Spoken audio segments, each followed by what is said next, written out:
ನಮಸ್ಕಾರ ಎಲ್ಲರಿಗೂ.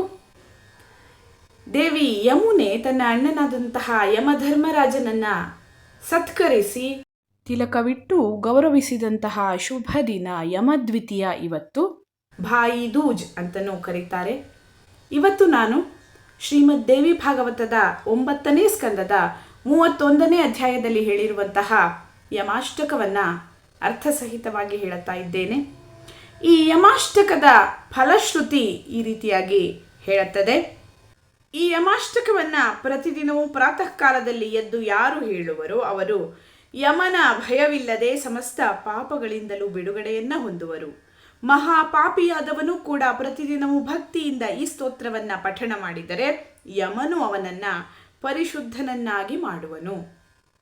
ಮಹಾಪತಿವ್ರತೆಯಾದಂತಹ ಸಾವಿತ್ರಿ ಯಮನನ್ನ ಕುರಿತು ಮಾಡಿದಂತಹ ಸ್ತೋತ್ರ ಅಥವಾ ಸ್ತುತಿ ಇದು. ಸ್ತೋತ್ರವನ್ನು ಹಾಗೆ ಅದರ ಅರ್ಥವನ್ನು ನಾವು ನೋಡೋಣ. ಸಾವಿತ್ರಿ ಉವಾಚ ತುಷ್ಟಾವಂ ಧರ್ಮರಾಜಂ ಚ ವೇದೋಕ್ತೇನ ಸ್ತವೇನ ಚ ತಪಸಾ ಧರ್ಮಮಾರಾಧ್ಯ ಪುಷ್ಕರೇ ಭಾಸ್ಕರಃ ಪುರಾ ಧರ್ಮಂ ಸೂರ್ಯಸುತಂ ಪ್ರಾಪ ಧರ್ಮರಾಜಂ ನಮಾಮ್ಯಹಂ ಸಮತಾ ಸರ್ವಭೂತೇಷು ಯಸ್ಯ ಸರ್ವಸ್ಯ ಸಾಕ್ಷಿಣಃ ಅತೋ ಯನ್ನಾಮ ಶಮನಂ ಇತಿ ತಂ ಪ್ರಣಮಾಮ್ಯಹಂ ಯೇನಾಂ ತಶ್ಚಕ್ರತೋ ವಿಶ್ವೇ ಸರ್ವೇಷಾಂ ಜೀವಿನಾಂ ಪರಂ ಕಾಮಾನುರೂಪಂ ಕಾಲೇನ ತಂ ಕೃತಾಂತಂ ನಮಾಮ್ಯಹಂ ಬಿಭರ್ತಿ ದಂಡಂ ದಂಡಾಯ ಪಾಪೀನಾಂ ಶುದ್ಧಿಹೇತವೇ ನಮಾಮಿ ತಂ ದಂಡಧರಂ ಯಶಾಸ್ತಾ ಸರ್ವಜೀವಿನಾಂ ವಿಶ್ವಂ ಚ ಕಲಯತ್ಯೇವ ಯಸ್ ಸರ್ವೇಷು ಚ ಸಂತತಂ ಅತೀವ ದುರ್ನಿವಾರ್ಯಂ ಚ ತಂ ಕಾಲಂ ಪ್ರಣಮಾಮ್ಯಹಂ ತಪಸ್ವಿ ಬ್ರಹ್ಮನಿಷ್ಠೋ ಯಃ ಸಂಯಮೀ ಸಂಜಿತೇಂದ್ರಿಯಃ ಜೀವಾನಾಂ ಕರ್ಮಫಲದಸ್ತಂ ಯಮಂ ಪ್ರಣಮಾಮ್ಯಹಂ ಸ್ವಾತ್ಮಾರಾಮಶ್ಚ ಸರ್ವಜ್ಞೋ ಮಿತ್ರಂ ಪುಣ್ಯಕೃತಾಂ ಭವೇತ್ ಪಾಪಿನಾಂ ಕ್ಲೇಶದೋ ಯಸ್ತಂ ಪುಣ್ಯಮಿತ್ರಂ ನಮಾಮ್ಯಹಂ ಯಜ್ಜನ್ಮ ಬ್ರಹ್ಮಣೋಂಶೇನ ಜ್ವಲಂತಂ ಬ್ರಹ್ಮ ತೇಜಸ ಯೋಧ್ಯಾಯತಿ ಪರಂ ಬ್ರಹ್ಮ ತಮೀಶಂ ಪ್ರಣಮಾಮ್ಯಹಂ ಇತ್ಯುಕ್ತ್ವಾ ಸಾ ಚ ಸಾವಿತ್ರಿ ಪ್ರಣನಾಮ ಯಮಂ ಮುನೇ ಯಮಸ್ತಾಂ ಶಕ್ತಿಭಜನಂ ಕರ್ಮಪಾಕಮುವಾಚಃ ಇದಂ ಯಮಾಷ್ಟಕಂ ನಿತ್ಯಂ ಪ್ರಾತರುತ್ಥಾಯ ಯಃ ಪಠೇತ್ ಯಮಾತ್ತಸ್ಯ ಭಯಂ ನಾಸ್ತಿ ಸರ್ವಪಾಪಾತ್ ಪ್ರಮೋಚ್ಯತೆ ಮಹಾಪಾಪಿ ಯದಿ ಪಠೇನ್ ನಿತ್ಯಂ ಭಕ್ತಿ ಸಮನ್ವಿತಃ ಯಮಃ ಕರೋತಿ ಸಂಶುದ್ಧಂ ಕಾಯವ್ಯೂಹೇನ ನಿಶ್ಚಿತಂ. इति श्रीमद्देवी भागवते महापुराणे नवमस्कन्धे 31ोऽध्याये ಸಾವಿತ್ರೀ ಕೃತಯಮಾಷ್ಟಕಂ ಸಂಪೂರ್ಣಂ. ಈಗ ಈ ಸ್ತೋತ್ರದ ಅರ್ಥವನ್ನು ನೋಡ್ತಾ ಹೋಗೋಣ.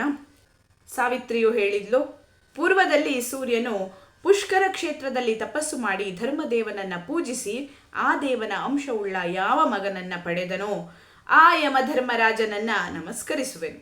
ಸಮಸ್ತ ಪ್ರಾಣಿಗಳಲ್ಲಿಯೂ ಸಮಾನ ಭಾವದಿಂದ ಇದ್ದು ಅವರು ಮಾಡುವ ಕರ್ಮಗಳಿಗೆ ಸಾಕ್ಷಿ ಸ್ವರೂಪನಾಗಿ ಶಮನನೆಂಬ ಹೆಸರನ್ನು ಪಡೆದಂತಹ ಧರ್ಮರಾಜನನ್ನ ನಮಸ್ಕರಿಸುವೆನು.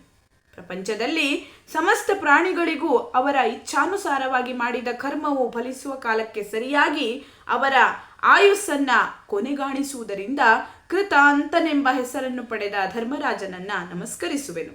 ಪಾಪಿಗಳನ್ನು ಪಾಪಗಳಿಂದ ಬಿಡಿಸಿ ಶುದ್ಧಿ ಮಾಡುವುದಕ್ಕೋಸ್ಕರ ಅವರನ್ನು ದಂಡಿಸಲು ದಂಡವನ್ನು ಧರಿಸಿರುವುದರಿಂದ ದಂಡಧರನೆಂಬ ಹೆಸರನ್ನು ಹೊಂದಿ ಸಮಸ್ತ ಪ್ರಾಣಿಗಳನ್ನು ಸನ್ಮಾರ್ಗದಲ್ಲಿ ನಡೆಸುವ ಧರ್ಮರಾಜನನ್ನು ನಮಸ್ಕರಿಸುವೆನು. ಸಮಸ್ತ ಪ್ರಾಣಿಗಳಿಗೂ ಅವರ ಕರ್ಮಾನುಸಾರವಾಗಿ ಫಲವಾಗಬೇಕಾದ ಕಾಲಕ್ಕೆ ಸರಿಯಾದ ಫಲದ ಸಂಬಂಧವನ್ನು ಉಂಟು ಮಾಡುವ ಅನಿವಾರ್ಯವಾದ ಕೆಲಸವುಳ್ಳ ಕಾಲನೆಂಬ ಹೆಸರನ್ನು ಪಡೆದ ಧರ್ಮರಾಜನನ್ನು ನಮಸ್ಕರಿಸುವೆನು.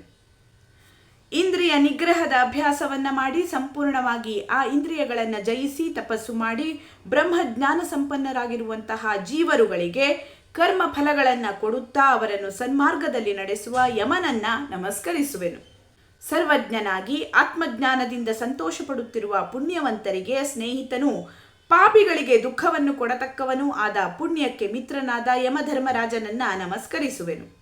ಯಾವ ದೇವನು ಪರಬ್ರಹ್ಮನ ಅಂಶದಿಂದ ಜನಿಸಿ ಆ ಬ್ರಹ್ಮನ ತೇಜಸ್ಸಿನಿಂದ ಪ್ರಕಾಶಿಸುತ್ತಾ ಆ ಬ್ರಹ್ಮನನ್ನೇ ಧ್ಯಾನ ಮಾಡುತ್ತಿರುವನೋ ಆ ಧರ್ಮದೇವನನ್ನ ನಮಸ್ಕರಿಸುವೆನು. ಶ್ರೀಮದ್ದೇವಿ ಭಾಗವತದಲ್ಲಿ ನಾರಾಯಣ ನಾರದ ಸಂವಾದದಲ್ಲಿ ಬರುವಂತಹ ಸ್ತೋತ್ರ ಇದು.